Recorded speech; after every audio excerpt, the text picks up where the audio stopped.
I'd been getting on better with my mother than I ever remembered, but now her mood changed and she became very tearful.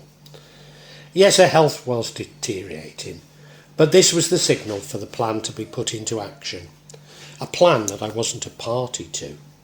My mother's personal carer said that maybe my mother's medication should be increased. I had no idea that my agreement as power of attorney was important. It had been assumed that as a Muslim I would not agree with the plan, and had I known I probably wouldn't have. But I didn't like seeing my mother in discomfort, nor do I believe my faith to override another's wishes, and my mother had expressed a desire to be put out of her misery for over 10 years. I even collected the morphine patches, and 2 days later she was dead. I say that I collected the morphine patches, but had first to go to the pharmacy in order to order them, and then return to collect them. Gone are the days of entering a pharmacy through the skylight and making off with the controlled drugs cabinet in the direction of Wigan. By the time I collected them, the weather had changed and it was wet and windy. I was surprised to find a long line of elderly residents coughing and shivering in the rain. In fact, I walked straight past them until I noticed a sign about social distancing. Yes, these elderly folk were being forced to stand for many minutes in the rain and wind for the good of their health. This is the same pharmacy that had refused to dispense my mother's medication because she did not have a credit card and cash was spreading the health issue. Mother died on Saturday night, with a carer there to witness it. I was awoken early to find my mum looking as she had for the last 2 weeks, except with blue lips. The carer knew the procedure to call the emergency doctor, and thus we waited for the doctor. Many hours later we got a phone call to say that as the carer was there was no need for a doctor to call, and that my mother's doctor would issue a death certificate the next day. It would seem that, like every other service, the emergency doctor service had had its business processes re-engineered to provide the worst possible service to its users. It must take consultants many months of mapping out processes to ensure that critical paths are extended well beyond what they were prior to the expensive intervention. My father had taken out a funeral plan for him and my mother, and they collected my mother's corpse before midday. There I was in a quiet house. I couldn't really sit downstairs as my mother's medical equipment and bed was there, nor indeed could I for another 4 weeks. Why so quiet? Well, there'd always been carers calling, but after this last one left, nobody came to the house, especially not my cousins. Don Forbes had arranged a Northern Solo Day at the old post office, so rather than feel lonely, off I went to the old post office for a few pints to take away my thoughts. I realise this may shock many of you, but I'd always gone out for a drink when not quite knowing how to deal with my emotions.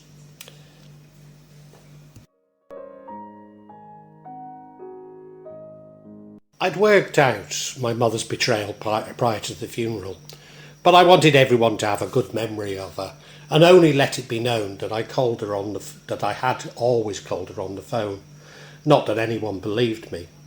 Before completing this book, a further twist came to me. My father had died after a fall while shopping in Shrewsbury.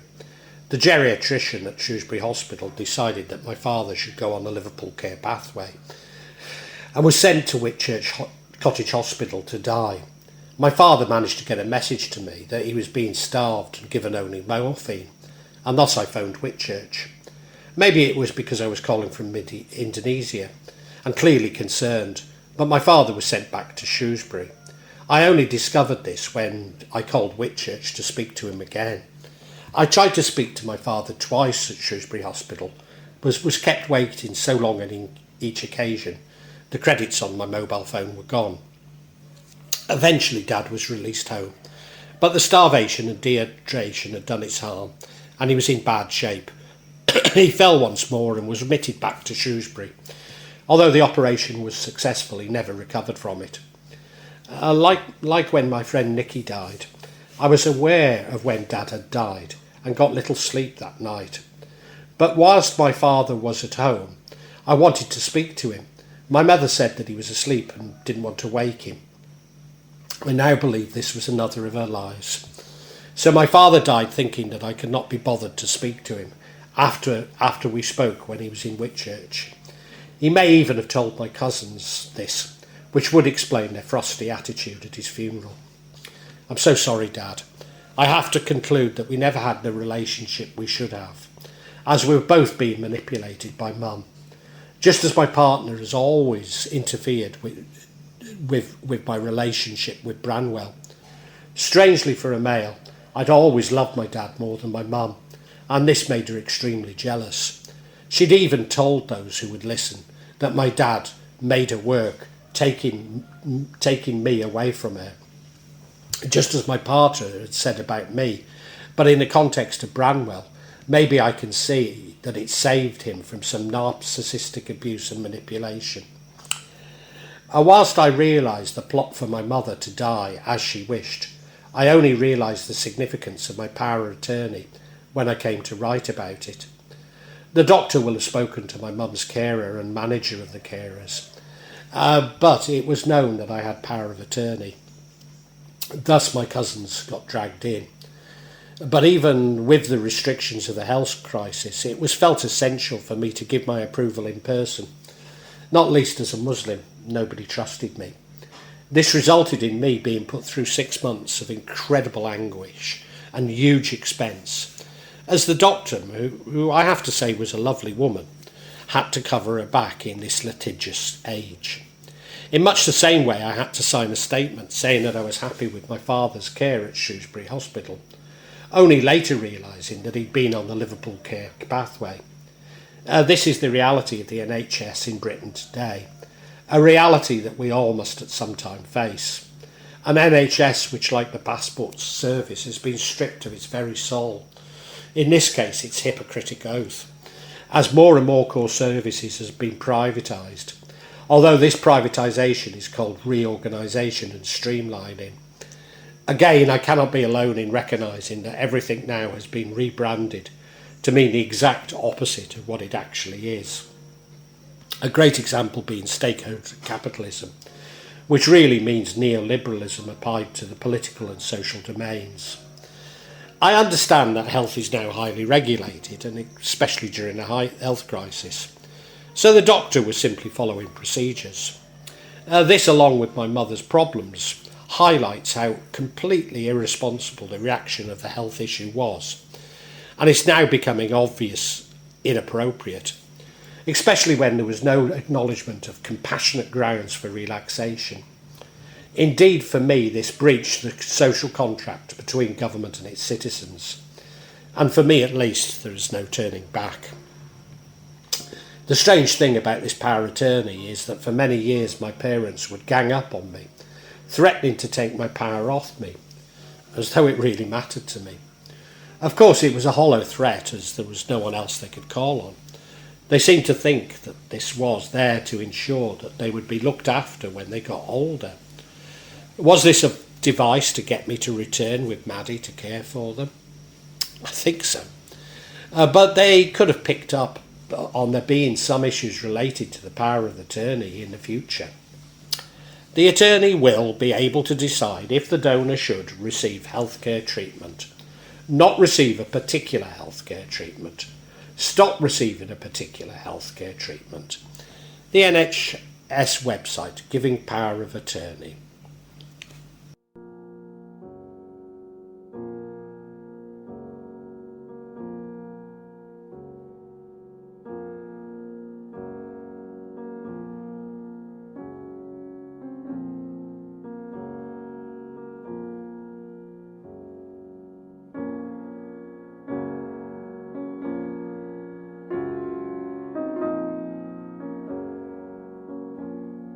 Fortunately, I had some training in project management, even authored an e-learning course on it, and recognised a critical path from the death certificate to the registration of death and evaluation of the parents' treasures by an auctioneer.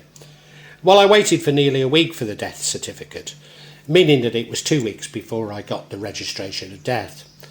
Maybe even this was confirmation of my verbal agreement was documented. Although, like Indonesian immigration, the UK Passport Office streamlined services had greatly increased the time taken for even the simplest of procedures. It was only just prior to leaving that I saw the solicitor, but she'd thought things through and we agreed that I should give them power of attorney, given my massive problems with even sending a letter from Indonesia. I spent over a month thinking that it will all be less to the last minute, as is always the case when I travel 12,500 kilometres to take care of business. Everyone wants to know when I'm leaving, so they can schedule what I need to the last minute. Worse still, Indonesians will call you as they're leaving and beg you to change your flight, as there simply wasn't time to do what they needed. As though flights can be changed, as Indonesian immigration and the UK Passport Office seem to believe. Well, thankfully the solicitor had thought it through, but it did not stop me worrying for a month. 3 weeks after my mum's death, the auctioneer put no value on their treasures, including a Gillo work table, some 15 years earlier that had been valued at $15,000. Thus I paid $1,500 for a house clearance to a very nice man from Sale, or was it Altrincham, or even Bowden. When I left Manchester, I had to pay to dispose of my treasures, and my parents had berated me for being stupid. But it was seemed that it was I who was informed and not they. The NHS collected all they wanted, and I sort of put the house on the market. I say sort of because at the time of writing it's still in probate. Not that I pay UK tax, a fact which seems to have been missed by His Majesty's Revenue and Customs, who still threaten me with a fine if I don't complete a tax return. But should I complete it, it seems to trigger another threat for the following year. A year after my mother died, the estate had cleared probate, and I could begin the sale of her home. Mitch was a main board director of a Dutch multinational and provided me with some very good advice, as did my old mate Colin, who, following an unhappy period working in China, has become quite wealthy and owns many flats in Shrewsbury. I shared some of my concerns about my mother and father with Colin, and he agreed with my assessment, putting my mind at rest. You see, he had known both of them and had experience of my mother's manipulation. My mother had torn into him on a number of occasions for being noisy when drunk, but as Colin pointed out to me, I'd been the worst offender. Yes, Mum was being overprotective of me, but not the real me, the image of me that she held on to. So now I have closure. Yes, my mother was a covert narcissist. Yes, she has caused me problems all my life, but I have free will, and I cannot blame every bad decision I have made in my life on her. I wish I could have told my father how much I loved and respected him, and what a good man he was. Maybe my mother even prevented me from speaking to him on those final days. Anyway, Mum is gone now, and even with this knowledge, I still love her.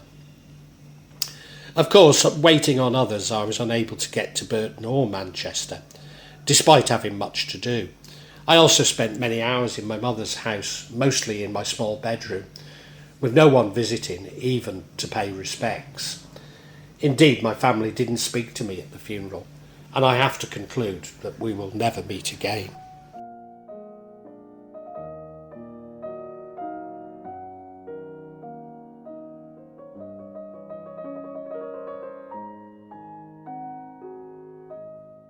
Fortunately, Paco and Mandy were briefly visiting from Harlem, and we met a number of times, including in my favourite pub, the Loggerheads.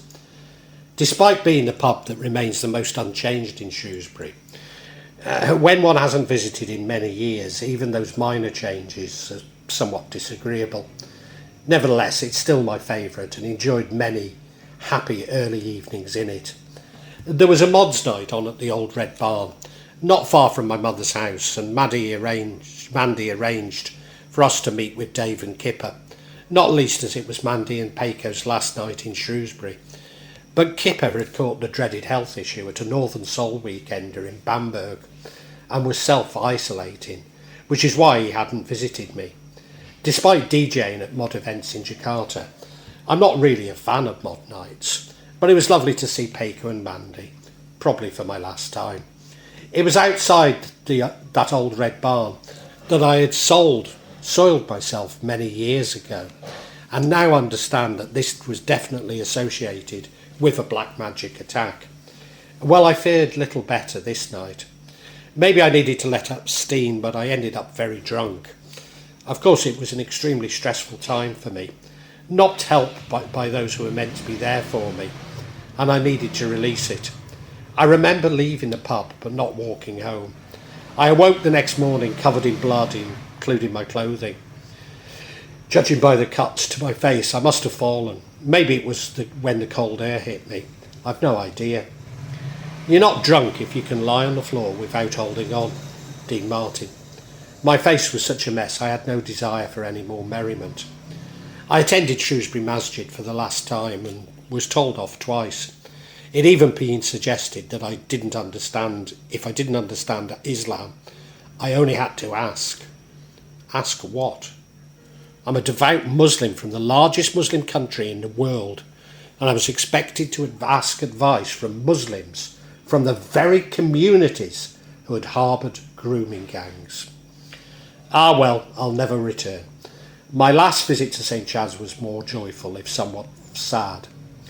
In fact, there were 2 hot bars sermons at Shrewsbury Masjid, which exposed the massive gulf between me and the rest of the senior congregation. Of course, Shrewsbury was home to Charles Darwin, who was Unitarian, was baptised at St. Chad's in the same font as I. The Imam reminded us that as Muslims we must oppose the ideas of Darwin. But why? I could understand if he'd said social Darwinism, but no, he saw Darwin as contradicting his literal misinterpretation of Al-Quran. As Muslims we have a duty to seek knowledge. I simply cannot comprehend such misrepresentation of our religion by someone who should know better. Yes, he'll have been trained in Bury, and it seems to have narrowed his mind and understanding of Islam. After all, in Islam, I too am an imam, albeit it is interpreted slightly differently in Indonesia, being unaffected by Christian church-inspired organisational structures. It was at the time of the brouhaha of Batley Grammar School. Now, I know Batley Grammar School well and know it to be an excellent school, committed to the local community. I also know that the local area is a centre for the more extreme views within the Tablighi Jumat community. The Imam suggested that such blasphemy came from the enemies of Islam, aimed at destroying Islam. While I totally understand feelings of isolation due to Islamophobia, I cannot accept that notions of blasphemy and tribalism have anything to do with Islam, nor indeed any religion. Indeed, the use of the word enemies seems more related to psychopathy than religion. Those of you not of my Muslim faith may be shocked at me drinking alcohol. Indeed, so will many Muslims. When Maddie had been at her worst, I did give up alcohol completely for over 3 years. Normally I only drink a few beers on a Friday night, and only when in Jakarta. Yes, I did go too far on this trip to Shrewsbury, but it was a reaction to stress, and I knew it would not happen once back in Indonesia. Although one Friday on the way back home from Chez Frank, I did slip on my sandals on Jakarta's non-existent pavements. But again, this points to the fundamental difference between me and the Imam. You see, my Islam is not defined by jurisprudence and punishment. Whilst I do see drinking of alcohol as being something we should avoid, for me there are a great many other things which Islam is far more concerned about, such as greed and control. Indeed, for me, the use of money, especially when not backed by gold, which none of us can avoid, is far greater sin than a few beers on a Friday night. In fact, a part of the reason why I'm so against digital currencies, whether independent or state-backed, is that whilst fiat money may be forbidden in Islam, this seems to be a step too far. But it's not for me to pick and choose between sins. I do not believe that Muslims should show some. I do believe that Muslims should show some discipline, and do take my obligations very seriously, including not consuming pork. Nor do I seek to justify my drinking, as it would also be a greater sin.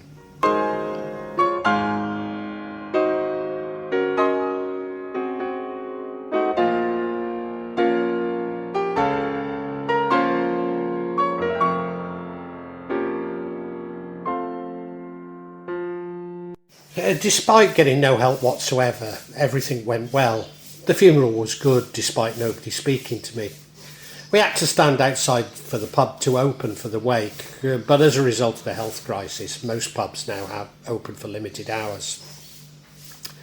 I got everything done that I needed to, but was now $10,000 out of pocket, including me giving $1,400 at my mother's bequest to her helper.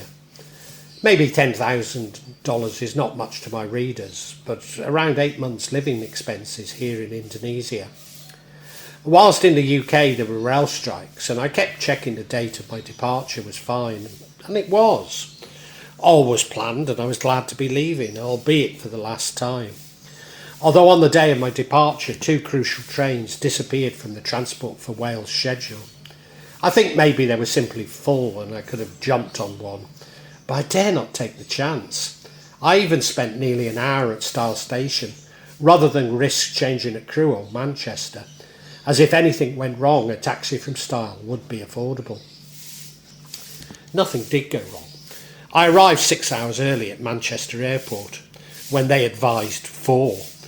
The Donkey Stone has long since gone, but what do you do but have a drink and a burger in a very expensive bar? An aggressive Spanish lady, or was she South American, told me to order online and pay by card. You can guess my reaction. Thus I was directed to a lovely manager who completely understood my curmudgeonly attitude. The flight back was uneventful, although I positively jumped on at Jakarta Airport to check I had the app downloaded. I knew the trip was going to be stressful, and it lived up to its reputation in every way. And Maddie claims that it changed me. I'm not sure that it was the stress as much as saying goodbye to the country of my birth for the last time. But yes, it's changed me. I believe for the better, but maybe initially it didn't seem that way to Maddie. You see, for around a month I'd been trapped in a small bedroom with only my thoughts. No wonder I seemed distant. So let me here say goodbye to the Quarry and St Chad's, goodbye to the Loggerheads, goodbye to the Stiperstones, goodbye to the Priory Boys, but most of all, goodbye to the girls of Shrewsbury High School. I loved you all, honestly, but maybe a little too much.